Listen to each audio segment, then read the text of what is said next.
Geeks for Geeks. I am Utkarsh Kasarwani, your DSA mentor, and I am going to solve today's problem of the day. So the name of the problem is dice throw.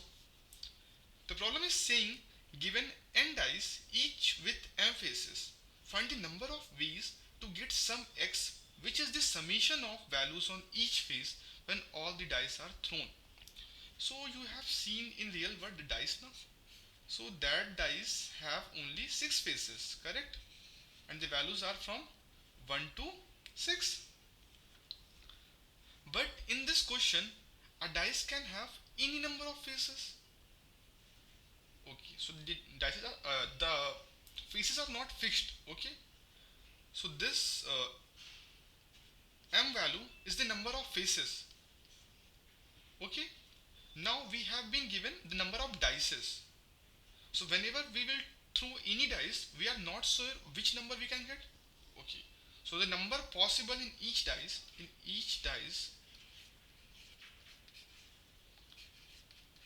the number we can get is from 1 to m. Okay, and we have n dice. So we have to throw all the dice, and after throwing, we have to sum up the values that comes in that dice, and we will see if the value is equal to this x. So we will count that.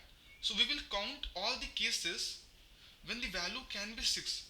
It means suppose in the first question, in the first example, n is 3, means we have 3 dice, correct? The value of m is 6, means here the value can be from 1 to 6. The value can be from 1 to 6 here also, from here also, for here also, okay? So we need the sum x, and x is 12. So we have to count all the values, we have to count all the cases when the sum is equal to 12. Let's take example. In the first dice we have 1. In the second dice we have 2. Not 2. In the second dice we have 6. 6, 1, 7. And here 5. So if these values we will take, so the sum of these value is 12. So this is one of the case. If I will take the values as like this, 4 to 6, this also sum up to 6, one case here. But if I will take the value 1, 1, 1, that is equal to 3 if I will sum, so that is not the case. So we will keep counting the cases where the sum is equal to this x, and we have to tell all the possible answers. Okay, so how we can do this? Since we don't know what values we have for the sum is equal to x, so we will try with the each value. Okay, so in the first example we have m is equal to 6, n is equal to 3, x is equal to 12. So we have to do recursion. We will see what value can be put in the dice 1, then dice 2, then dice 3, like this. So in the starting I have 6 dice, 3 dice. I have 3 dice to throw. The value are from 1 to 6, okay, and the sum is 12. Okay. So the sum is 12. Okay. So the values possible at this dice number 3 is from 1 to 6. So I will call the recursion for the 6 values. So this is 1, 2, 3, 4, 5, 6. Okay. So if 1 comes, in the first dice, 12 we need to find. So we only need to find 11 now. Since we have thrown 1 dice, so 2 dices are left for further throwing. So here 2, 11 will come. Similarly, if 2 comes, so 2, 10, 12 minus 2. Similarly here 2, 9, 2, 8, 2, 7, and 2, 6. So we come to this states now. Now again here we again for this dice number 2 we have 6 choices. So 6 choices, 1, 2, 3, 4, 5, 6. So here now from this 2, let me erase this and make this here.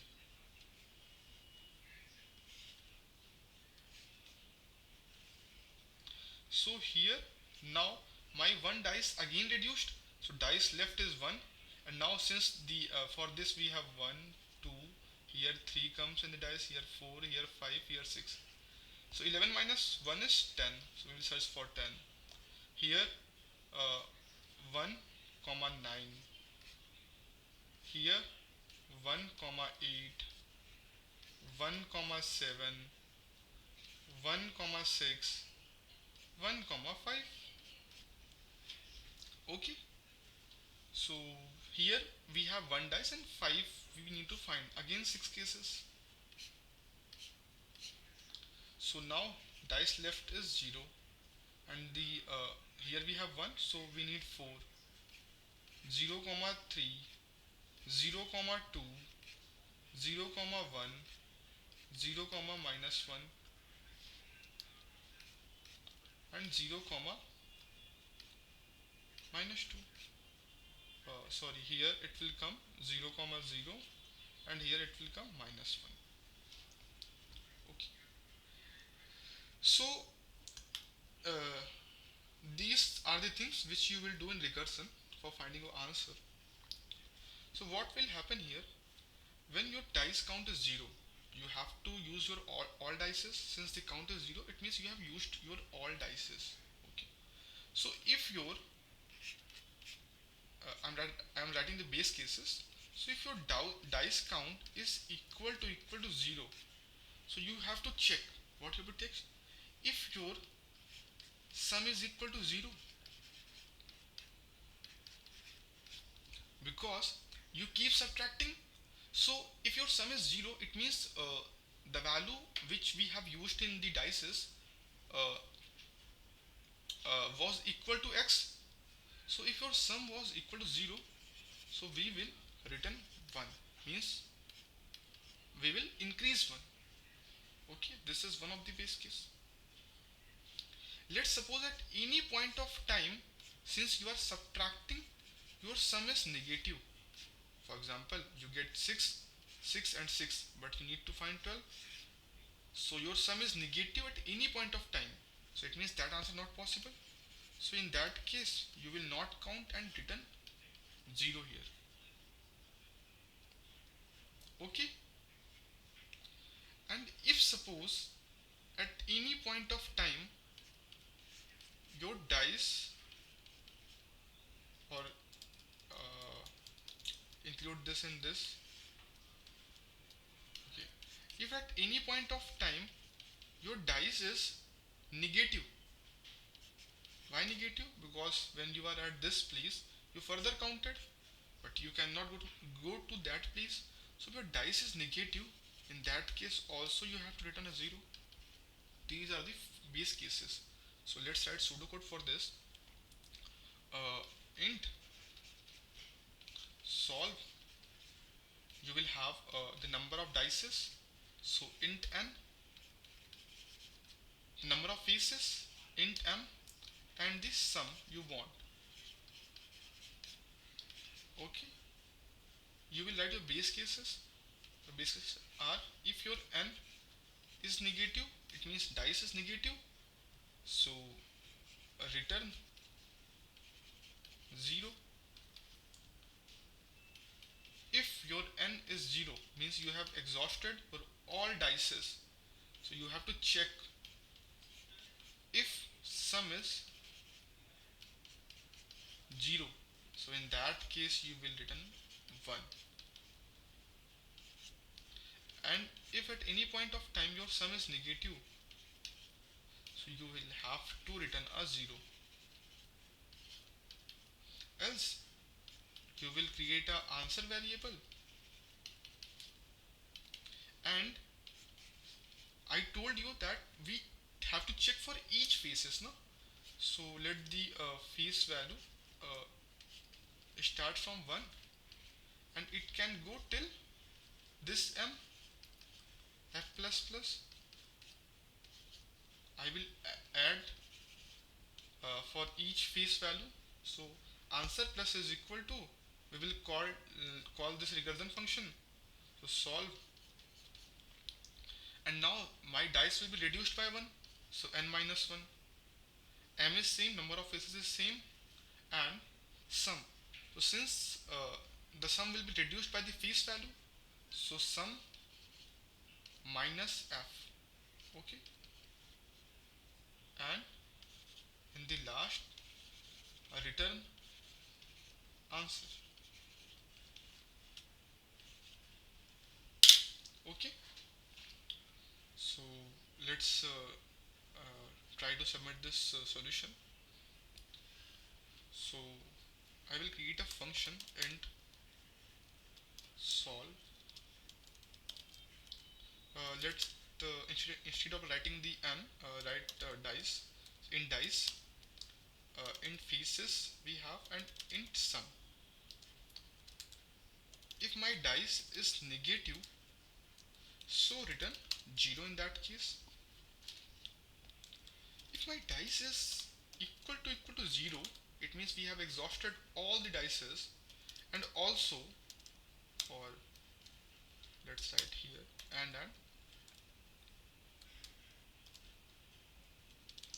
and my sum value is equal to 0, so in that case I have to return 1. And if at any point of time my sum is negative, so in that case we have to return a 0. Else we will create an answer variable, run a for loop for my faces. So faces, the minimum value of face is 1.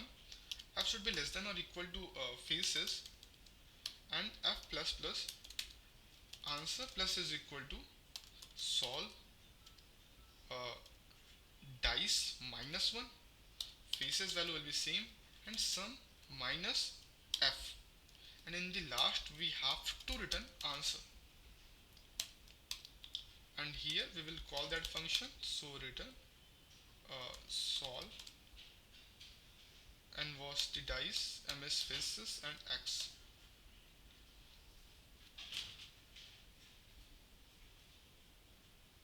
Let's see. Yeah, the answer is correct. Let's try to submit it. It will give TLE definitely. Yeah.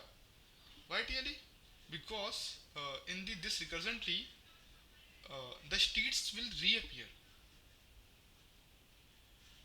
The states will reappear. It means that 0, 4 we have, and it may be possible that we can get this 0, 4 somewhere else. So why we need to again compute all the things? If you come to at any state, so keep that state in your DP, and if in future that state again repeat, so use the value from the DP. Okay, and this solution time complexity is in the tree. How many cases we have for each? We have m cases. And what is the depth of the tree? Number of dice. Okay, so the time complexity for this solution was O of uh, m to the power n. Okay, so that's why it was giving TLE. For DP, how to know which DP we have to use? We have this n which state was changing. This m was fixed, and this some state was changing. So two states are changing. It means it is a problem of 2D DP. One for dice and one for sum. So check from where this n value start from n, and it will move towards the 0. For negative, we will return a 0 here. So it will only move from n to 0. And the second state, it was our dice state. And for second was our sum state, which start from x and it moves toward the 0 side. When it is negative, so we will have the base case for that. So it means we have to create a DP till this n, until this x means n plus 1 comma x plus 1 size. So let's do it. We will create a dp here, vector of int dp and n plus 1 for dice and vector of int x plus 1, and in the starting fill the dp vector with minus 1 value. Pass this dp vector here, take this dp vector here, so vector of int and dp, pass this here also dp. Okay, after all the base cases we have to write one more base case. If dp of dice and sum is not equal to minus 1, means we have stored something in that, or we have already find out that state in the previous cases. So we will need to return here dp of dice sum. We don't need to find further solution or further computations. We can do it easily with the help of this. And here we have to update our dp state. So dp of dice sum is equal to this.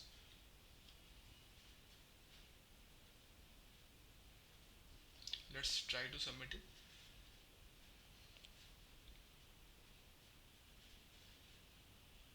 Yeah, it has been successfully submitted.